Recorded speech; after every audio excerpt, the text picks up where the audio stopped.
Hello guys, most welcome. हम कर रहे हैं फाइनेंशियल अकाउंटिंग चैप्टर, चल रहा है हमारा सिंगल एंट्री सिस्टम, या जिसको हम इनकम्प्लीट रिकॉर्ड्स भी बोलते हैं, अकाउंटिंग फॉर इनकम्प्लीट रिकॉर्ड्स या फिर सिंगल एंट्री सिस्टम। और इस चैप्टर का आज का लेक्चर नंबर है सेकंड। एक लेक्चर मैं पहले अपलोड कर चुका हूं और आज का लेक्चर नंबर इस चैप्टर का सेकंड है। फर्स्ट लेक्चर के अंदर हमने क्या पढ़ा था? हमने ये बोला था भाई सिंगल एंट्री सिस्टम से अगर आपको प्रॉफिट एंड लॉस कैलकुलेट करना हो तो दो चीजें कर सकते हैं। एक तो आप क्या करो, ओनली प्रॉफिट एंड लॉस पता कर लो, ओके। उसके लिए स्टेटमेंट्स ऑफ अफेयर बना लो, एक ओपनिंग एक क्लोजिंग, और उसके अलावा स्टेटमेंट ऑफ पीएनएल बना लो, और उससे आपको प्रॉफिट या लॉस पता चल जाएगा उस बिजनेस का जो कि सिंगल एंट्री सिस्टम को फॉलो कर रहा है, डबल अकाउंटिंग सिस्टम को फॉलो नहीं कर रहा है। सेकंड ये है कि आप क्या करो कि सिंगल एंट्री सिस्टम को कन्वर्ट कर दो, converted into double entry system, double entry system. अब ये कैसे करेंगे सर? इसमें हम क्या करेंगे कि सिंगल एंट्री सिस्टम में जो हमारे पास में बैलेंसेस पड़े हैं, डिटेल्स पड़ी हैं, उन डिटेल्स की बेसिस पर हम कैलकुलेशंस करके जो डेटा है उसको हम फाइनल अकाउंट में, जिसमें हम trading account, PNL account and balance sheet के अंदर उसको कन्वर्ट कर देंगे। तो फर्स्ट लेक्चर के अंदर हमने ये कर लिया था कि पीएनएल सिंपली कैसे कैलकुलेट करना होता है। उसमें हमने सिंगल एंट्री सिस्टम से ही पीएनएल कैलकुलेट करते हैं, प्रॉफिट एंड लॉस, ना कि उसको हम डबल अकाउंटिंग सिस्टम पे कन्वर्ट करके फाइनल अकाउंट नहीं बनाते हैं, ओनली स्टेटमेंट ऑफ पीएनएल बनाते हैं। बट आज हम करने वाले हैं ये वाला, जिसमें हम सिंगल एंट्री सिस्टम के बेसिस पर जो भी हमें डेटा दे रखा होगा उन डेटा की बेसिस पर हम सिंगल एंट्री को डबल एंट्री में कन्वर्ट करके ट्रेडिंग पीएनएल बैलेंस शीट यानी कि फाइनल अकाउंट बनाएंगे। और ट्रेडिंग पीएनएल बैलेंस शीट बनाने में जो जो अकाउंट्स की हमें रिक्वायरमेंट होगी, जैसे debtor, creditor account, cash account, stock account, वो सब भी हम बना सकते हैं, जैसे कि एसेट्स अकाउंट भी, ओके। तो वो डिपेंड करता है कि क्वेश्चन में आपको क्या डेटा दे रखा है। अब ये रहा यहां पर क्वेश्चन, जो हम ये पूरा सिंगल एंट्री सिस्टम का क्वेश्चन है और इसको हम कन्वर्ट करेंगे डबल अकाउंटिंग सिस्टम पर। तो बिना देर किए आइए हम पढ़ते हैं इस क्वेश्चन में कि क्या क्या हमको दे रखा है, ओके। तो और दे रखा है हमको ऑन 1 अप्रैल 2018, 1 अप्रैल 2018 को लक्ष्मण कमेंस हिज बिजनेस। अच्छा, ये बहुत अच्छी चीज है इस क्वेश्चन के अंदर कि अभी बिजनेस स्टार्ट हो रहा है, 1 अप्रैल को ही हो रहा है। तो आपको जो बिजनेस स्टार्ट करने के लिए कैपिटल लगा रहा है वो आपको दे रखा है 10 लाख रुपए। Commences his business as a cloth merchant, यानी कि कपड़े का बिजनेस करेगा, और कैपिटल कितनी? 10 लाख रुपए लगा रहा है। तो ये क्या हो गई? ये हो गई आपकी ओपनिंग कैपिटल। तो आपको ओपनिंग बैलेंस शीट बनाने की जरूरत नहीं पड़ेगी, ओपनिंग कैपिटल आपको पहले से ही क्वेश्चन में दे रखी है। उसके बाद क्या करता है, ये फर्नीचर भी परचेज कर देता है 3 लाख रुपए का, ठीक है। तो ये एक एसेट हो गई। Is kept the books of accounts according to the single entry system. But ये क्या करता है, सिंगल एंट्री सिस्टम पर ही अकाउंट्स रखता है, यानी कि कैश के ट्रांजेक्शन्स को रिकॉर्ड कर देता है, पर्सनल अकाउंट्स को रिकॉर्ड कर देता है, बैंक बैलेंसेज और कुछ बैलेंसेज और बता देगा आपको, पूरा डिटेल में नहीं बता पाएगा। तो आपको बहुत सारी कैलकुलेशंस करके फाइनल अकाउंट्स बनाने पड़ेंगे, trading PNL balance sheet, okay. Following are the particular of transactions during the year 31st March 2019। 1 अप्रैल 2018 को ईयर स्टार्ट हो रहा है, तो 31 मार्च 2019 को ईयर खत्म होगा, है ना। फाइनेंशियल ईयर है 18-19। तो जब ईयर खत्म हुआ तो उस समय हमको कुछ और डिटेल्स भी मिल गई। उसके अंदर हमको सेल्स मिल गई, टोटल है 17 लाख, उसमें से 7 लाख की क्या है? कैश सेल्स है। तो 17 टोटल सेल है, उसमें से 7 लाख की अगर कैश सेल है तो पीछे 10 लाख की क्या हो गई? Credit sales. ऐसे कैसे आपको टोटल परचेज दे रखी है 15 लाख रुपए की, उसमें से कैश परचेज कितनी है? 4 लाख रुपए की, तो उधार कितनी होगी? 11 लाख की, okay ji. Sundry expense paid in cash, 70,000 रुपए एक्सपेंस पे किए हैं कैश में। बैडअप्स हो गए हैं हमारे 5,000 रुपए के। ड्रॉइंग हो गई है Lakshman, drawing by Lakshman in cash, वो है 1,20,000, यानी कि लक्ष्मण जो है इसने ड्राइंग करी है कैश में, यानी कि कैश निकाल के ले गया 1,20,000 रुपए for personal purpose. Salary paid कर दी है इसने 2,45,000 रुपए की, ओके। अभी मैं क्वेश्चन ही पढ़ रहा हूँ, ठीक है। आगे बढ़ते हैं और क्या क्या दे रखा है। Lakshman to cloth worth ₹5,000 from his shop for personal use. देखो, कैश तो लेके जगह ही गया है, इसके अलावा गुड्स की भी ड्राइंग करी है, यानी कि जो कुछ कपड़े हैं वो अपने घर में ले गया यूज करने के लिए, तो ये भी एक ड्राइंग हो गई 5,000 रुपए की। Give 20,000 to his son out of a firm's cash. इसके अलावा 20,000 रुपए अपने बेटे को भी कैश के फर्म के गले में से निकाल के दे दिए, क्योंकि बिजनेस अलग होता है, बिजनेसमैन अलग होता है। तो ये फर्दर ड्राइंग हो गई। तो 3 ड्राइंग दे रखी है, एक कैश में खुद ने कर ली, एक 1,20,000 रुपए की, और 20,000 रुपए की बेटे को दे दिए, तो 1,40,000 रुपए की तो कैश में ड्राइंग कर ली, और 5,000 रुपए का गुड्स निकाल दिया, तो 5,000 रुपीज का गुड्स का ड्राइंग कर लिया, ओके, ठीक। But this transaction are not recorded in the books of accounts, इन ट्रांजेक्शंस को बुक्स ऑफ अकाउंट में रिकॉर्ड नहीं किया है। 31 मार्च 2019 को आपको यानी कि ईयर एंड पर आपको क्लोजिंग डेटर दे रखे हैं 5,65,000 के, क्रेडिटर दे रखे हैं 3,60,000 के, एंड स्टॉक दे रखा है 6,50,000 रुपए का। तो 3 आपको क्लोजिंग बैलेंस भी दे रखे हैं, ये हमारे काम आ जाएंगे। सो रेक्टिफाइड कैश बुक, आपको कैश बुक बनानी पड़ेगी, डेटर अकाउंट बनाना पड़ेगा, क्रेडिटर अकाउंट बनाना पड़ेगा, ट्रेडिंग एंड पीएनएल अकाउंट बनाना पड़ेगा, एंड बैलेंस शीट बनाना पड़ेगा। तो आइए सबसे पहले हम क्या करते हैं, एक बार फॉर्मेट बना देते हैं ट्रेडिंग पीएनएल बैलेंस शीट का। देखो बेटा, ये सिंगल एंट्री को डबल एंट्री के अंदर, डबल सिस्टम के अंदर कन्वर्ट वही स्टूडेंट कर पाएगा या वही बंदा कर पाएगा जिसको डबल अकाउंटिंग सिस्टम आती है, यानी कि जिसको फाइनल अकाउंट्स आते हैं, यानी कि trading account, PNL account, balance sheet उसको आता है, उसको पता है कि ट्रेडिंग अकाउंट कैसे बनता है, पीएनएल कैसे बनता है, बैलेंस शीट कैसे बनती है, डेटर क्या होते हैं, क्रेडिटर क्या होते हैं। तो जिसका बेसिक कॉन्सेप्ट क्लियर है, फाइनेंशियल स्टेटमेंट उसको आते हैं, वही इनको अच्छे से कन्वर्ट कर पाएगा। जिसको फाइनल अकाउंट नहीं आते हैं उसके लिए ये थोड़ा सा मुश्किल हो जाएगा मामला। ओके, तो ऐसे स्टूडेंट जिनको थोड़ी प्रॉब्लम है फाइनल अकाउंट्स के अंदर, वो मेरी basic level of financial accounting, basic level of accounting की जो प्लेलिस्ट है उसको देख सकता है, उससे उसको काफी मदद मिलेगी। चलिए मैं फॉर्मेट बना देता हूँ सबसे पहले ट्रेडिंग और पीएनएल एंड बैलेंस शीट का। तो ट्रेडिंग और पीएनएल हम बना लेते हैं साथ में ही, और बैलेंस शीट बना देते हैं थोड़ी सी अलग। ओके जी, ठीक। तो ये है हमारा ट्रेडिंग, ये थोड़ा लेंदी है लेकिन हार्ड नहीं है ना, trading and PNL account for the year ended, कब हो रहा है ईयर एंड, 31 मार्च 2019। यहाँ आ गया क्रेडिट साइड, ये आ गया आपका डेबिट साइड, यहाँ आ गया पर्टिकुलर या रुपीज पर्टिकुलर, और यहाँ आ जाएगा रुपीज।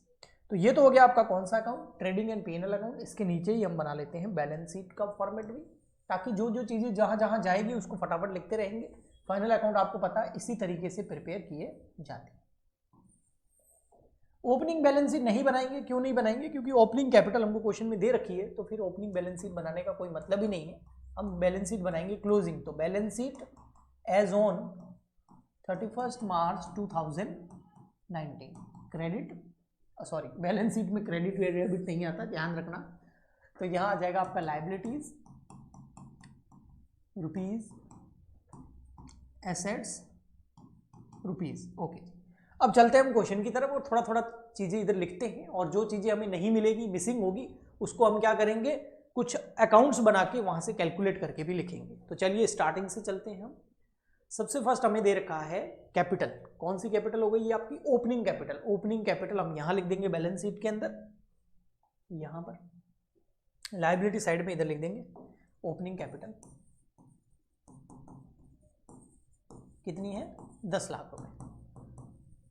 ओके, जो जो चीज जहां जाएगी उसको लिखना है, ऐसा नहीं है कि पहले ट्रेडिंग अकाउंट बनाओ फिर पीएनएल, वो बाद में बैलेंसेस निकालेंगे। अब भी जो चीज, जो ट्रांजेक्शन जहां रिकॉर्ड होगा उसको वहीं रिकॉर्ड कर लेंगे बेटा। ओके जी, फिर उसने फर्नीचर खरीद लिया था 3 लाख रुपए का, तो फर्नीचर यहाँ आ जाएगा एसेट साइड में, यहाँ पर ऊपर कैश वैस आ जाएगा, इधर लिख देते हैं फर्नीचर 3 लाख रुपीज का। ओके जी, नेक्स्ट। फिर उसके बाद में आपको दे रखा है यहाँ पर सेल्स। अब सेल्स 2 दे रखी है, एक कैश सेल्स है और टोटल सेल्स भी दे रखी है।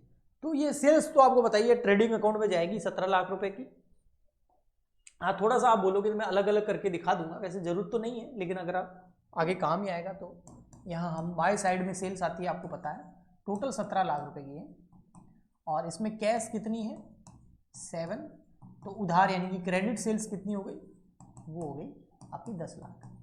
ये क्रेडिट सेल्स जो है वो डेटर अकाउंट के अंदर काम आ जाएगी, और कैश सेल्स हमारे कैश अकाउंट में काम आ जाएगी। ठीक है, जब हम कैश अकाउंट और डेटर अकाउंट बनाएंगे तो ये दोनों सेल्स वहां पर काम आएगी।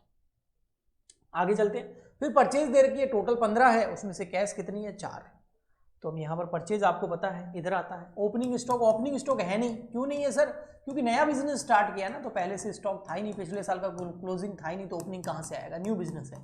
हाँ, परचेजेस हम जरूर लिख देंगे इधर, 15 लाख टोटल है, लेकिन इसके अंदर कैश परचेज भी है और क्रेडिट परचेज भी है। कैश परचेज आपको दे रखी है यहाँ पर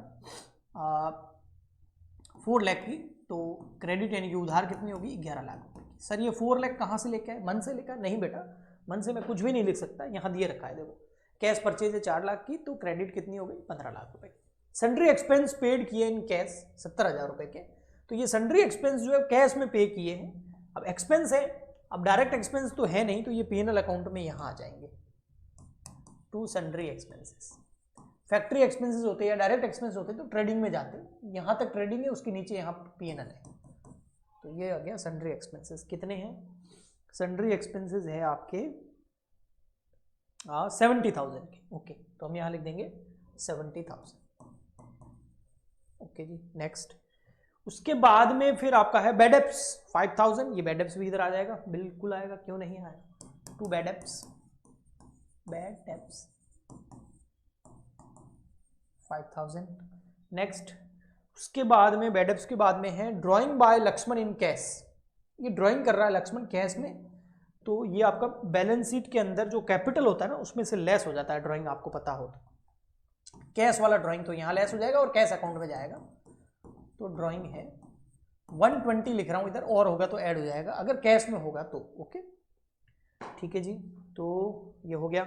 सैलरी पेड इन कैश, ये जो कैश में खर्चे हुए ना कैश अकाउंट में भी जाएंगे, अगर क्लोजिंग कैश का बैलेंस हमें नहीं दिया हुआ तो drawing by Lakshman in cash हो गया। सैलरी पेड इन कैश है 2,45,000, सैलरी जो है वो आपको पता है एक इनडायरेक्ट एक्सपेंस है, यहाँ आ जाएगा सैलरीज 2,45,000, 2,45,000 का इसने सैलरी पे किया, तो P&L अकाउंट में आ जाएगा।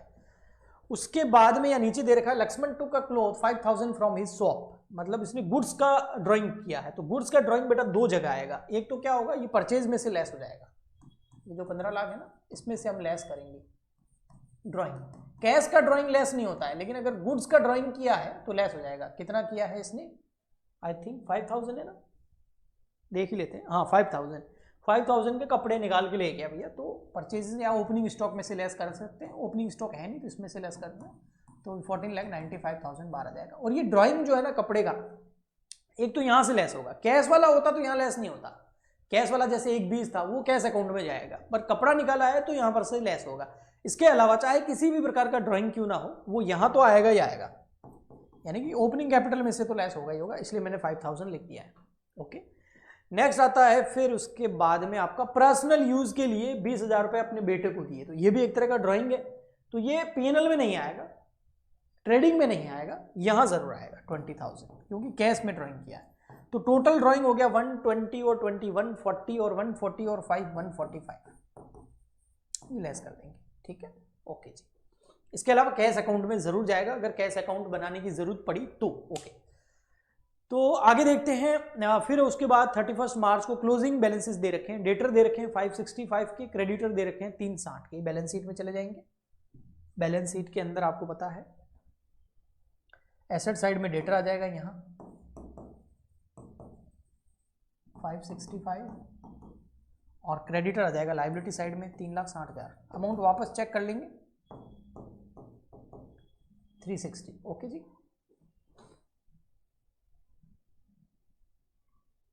ठीक है। नेक्स्ट है आपका फिर उसके बाद में स्टॉक दे रखा है क्लोजिंग 6,50,000 का। क्लोजिंग स्टॉक दो जगह आता है, एक तो आता है यहां 650 का, एक तो यहां आएगा 6,50,000 का, और एक आ जाएगा आपका ऊपर यहां पर बाय क्लोजिंग स्टॉक 6,50,000। ओके जी, ठीक है,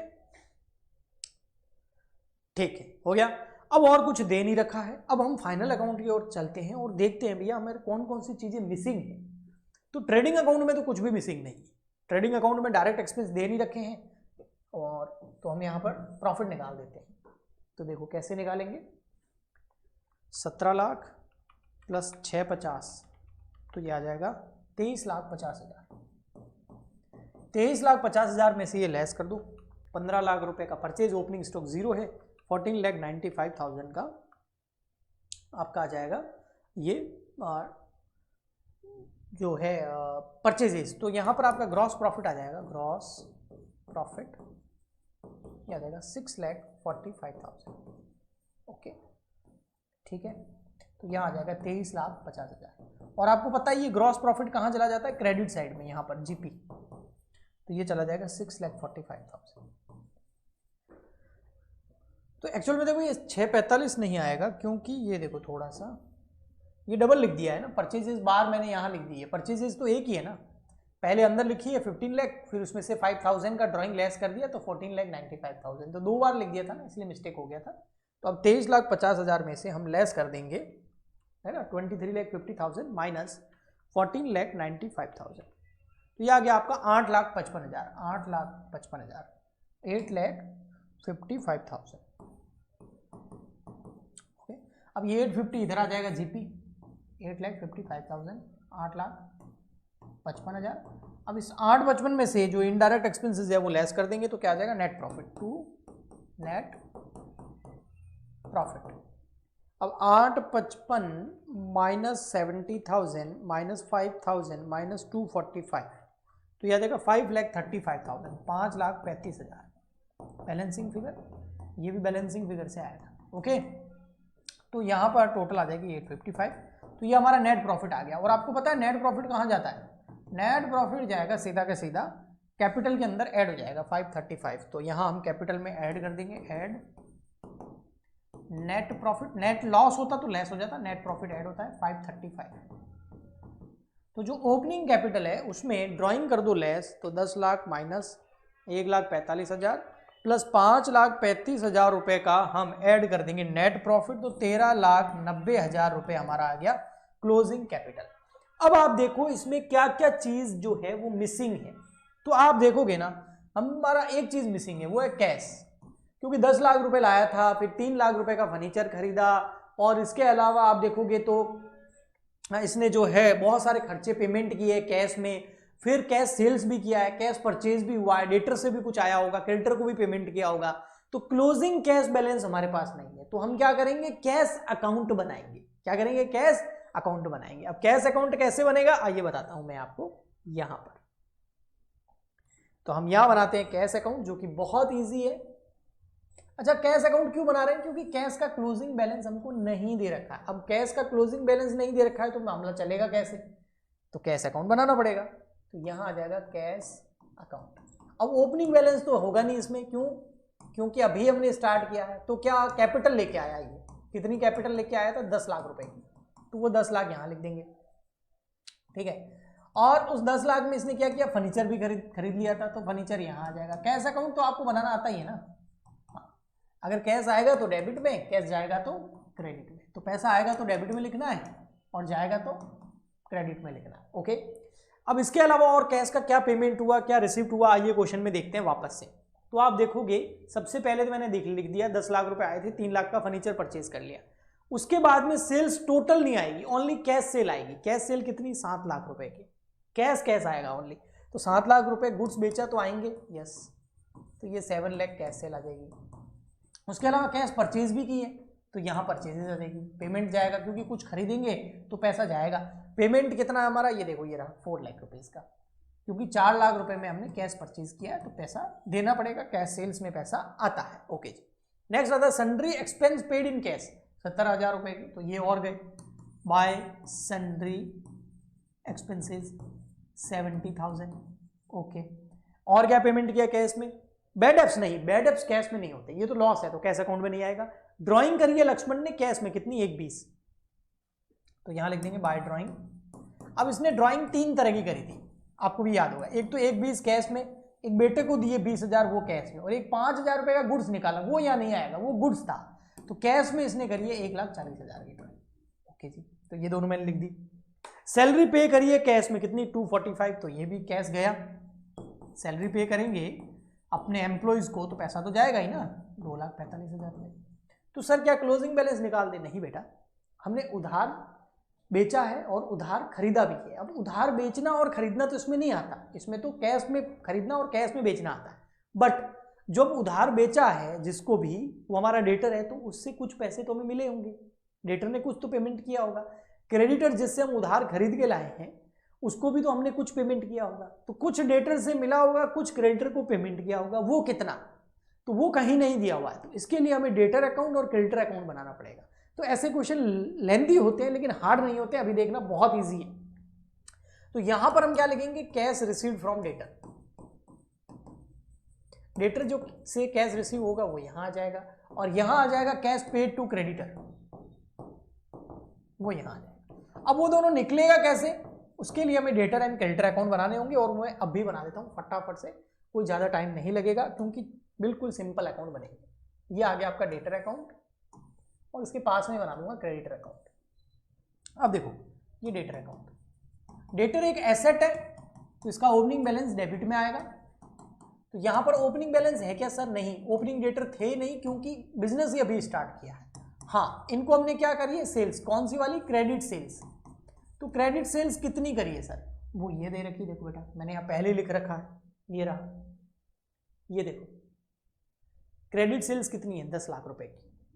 तो 10 लाख रुपए का जो है गुड्स हमने इनको उधार बेचा, तो यहां आ जाएगा 10 लाख।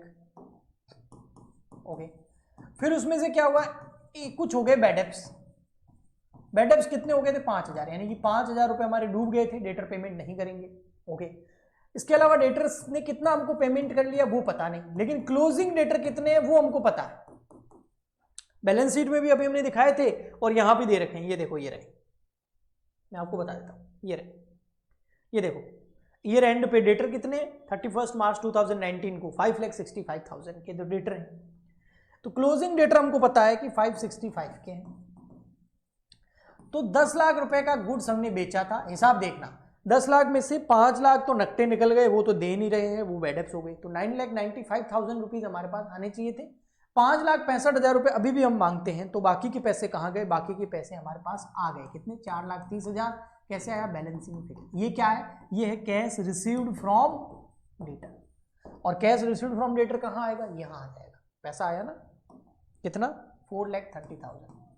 कहाँ पर, ये कहाँ लिख रहे हैं हम, ये लिख रहे हैं कैश अकाउंट के अंदर। ये देखो ऐसे कैसे, कैश पेड कितना किया क्रेडिटर को वो निकालना है, तो उसके लिए हम क्या करेंगे, क्रेडिटर अकाउंट बना देंगे। यहाँ पर ये देखिए, ये बना देते हैं क्रेडिटर अकाउंट, ठीक है, छोटा सा बना देते हैं फटाफट।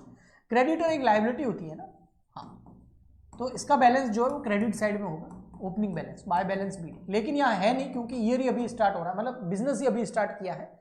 हाँ, इनको हमने क्रेडिट परचेज जरूर किया था इनसे, परचेजेस। तो क्रेडिट परचेज कितना किया था, आइए यहाँ देख लेते हैं, ये रहा टोटल परचेज कितना था, 15 लाख का था, उसमें से क्रेडिट कितना था, 11 लाख का।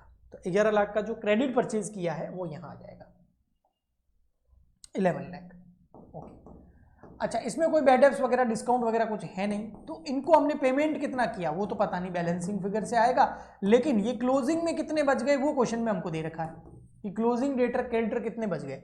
तो क्लोजिंग क्रेडिटर बच गए हमारे, ये रहे देखो 3,60,000 के, 3,60,000 के। तो इनको हमने इनसे हमने खरीदा था 11 लाख रुपए का गुड्स, और अभी हमको इनको कितने देने हैं, 360 ही देने। 11 लाख के क्रेडिटर्स थे जिनको हमने गुड्स उधार खरीदा था, उनसे 11 लाख रुपए मांगते थे, है ना, बट 3,60,000 रुपए का क्या हो गया यहाँ पर क्लोजिंग बैलेंस। तो इसका मतलब क्या हुआ, 7,40,000 रुपए हमने उनको पे कर दिए। तो ये आ जाएगा आपका कैश अकाउंट के अंदर, cash payment, cash paid to creditor कितना, 7,40,000 यहाँ। ओके जी, अब देखो इस साइड की टोटल करेंगे हम, तो यार ये 21,30,000, आप करके भी देख लो, 10 लाख प्लस 7 लाख प्लस 4,30,000, तो ये आ रही है 21,30,000। अब 21,30,000 में ये सब खर्चे लेस कर दो, 3 लाख एक लेस कर दो, 4 लाख एक लेस कर दो, 70,000 एक लेस कर दो, 1,40,000 एक लेस कर दो, 2,45,000 एक लेस कर दो, और 7,40,000 एक लेस कर दो, तो आ रहा 2,35,000, 2,35,000। ये 2,35,000 क्या आ गया, कैश का क्लोजिंग बैलेंस जो हमें चाहिए था। क्या आ गया बेटा, कैश का क्लोजिंग बैलेंस, हमें यही तो चाहिए था, बैलेंस शीट में दिखाना था। यस, ये रही हमारी बैलेंस शीट, इसमें कैश का क्लोजिंग बैलेंस आ रहा है 2,35,000 रुपए। अब दोनों साइड बराबर आनी चाहिए, एसेट और लायबिलिटी, तो फिर इसका मतलब ये हो जाएगा कि हमने जो है सिंगल एंट्री को डबल एंट्री में बिल्कुल अच्छे से कन्वर्ट किया है, कोई प्रॉब्लम नहीं है, हमारा आंसर एकदम सही। लेकिन अगर बैलेंस शीट की दोनों साइड इक्वल नहीं आई तो फिर कुछ ना कुछ मिस्टेक है। तो आइए देखते हैं, 13,90,000 प्लस 3,60,000, तो ये हो गया 17,50,000, और अब इस साइड की टोटल कर लो, 2,35,000 प्लस 3 लाख प्लस 565 प्लस 6,50,000, ये भी आ रहा है 17,50। तो इसका मतलब हमारा आंसर क्या है, एकदम करेक्ट है। हमने बिल्कुल करेक्टली फाइनल अकाउंट बनाए हैं सिंगल एंट्री को डबल एंट्री में कन्वर्ट करके। इस क्वेश्चन का मैं समराइज करूं तो देखो बेटा क्या था, इसमें ट्रेडिंग P&L बैलेंस शीट बनाना था, तो ट्रेडिंग अकाउंट बना दिया, P&L अकाउंट बना दिया, तो मेरे पास ग्रॉस प्रॉफिट और नेट प्रॉफिट आ गया। बट बैलेंस शीट में आकर हम फंस गए, क्यों? क्योंकि बैलेंस शीट में हमें क्लोजिंग कैश का बैलेंस नहीं दे रखा था। तो मैंने कैश अकाउंट बनाया, तो कैश अकाउंट भी बन गया, लेकिन डेटर से हमें कितना पैसा मिला और क्रेडिटर को हमने कितना पेमेंट किया वो नहीं दे रखा था। तो उसके लिए मैंने डेटर अकाउंट और क्रेडिटर अकाउंट बना लिया। तो डेटर और क्रेडिटर से फिर जब कैश कितना मिला और कितना पे किया वो आया, तो मेरा कैश अकाउंट जो है उसका क्लोजिंग बैलेंस आ गया मेरे पास, कि हमारे पास ईयर एंड में कितना कैश बच गया वो मैंने यहाँ लिख दिया और दोनों साइड की टोटल करी तो बैलेंस शीट मैच कर गई। तो मैंने पहले भी बताया था, अभी भी बता रहा हूँ, ये चैप्टर उन लोगों को बहुत अच्छे से समझ में आएगा जिनको फाइनल अकाउंट बहुत अच्छे से आते हैं। अदरवाइज फिर सिंगल एंट्री से डबल अकाउंटिंग सिस्टम में कन्वर्जन करना और फाइनल अकाउंट बनाना थोड़ा सा मुश्किल हो सकता है। तो आई होप आपको इन वीडियो से काफ़ी मदद मिली होगी और मिलती रहेगी। तो प्लीज़ ज़्यादा से ज़्यादा लाइक करें, शेयर करें, सब्सक्राइब करें, कमेंट करें। मिलते हैं नेक्स्ट लेक्चर में। आज के लिए इतना ही, तब तक के लिए good bye and thank you.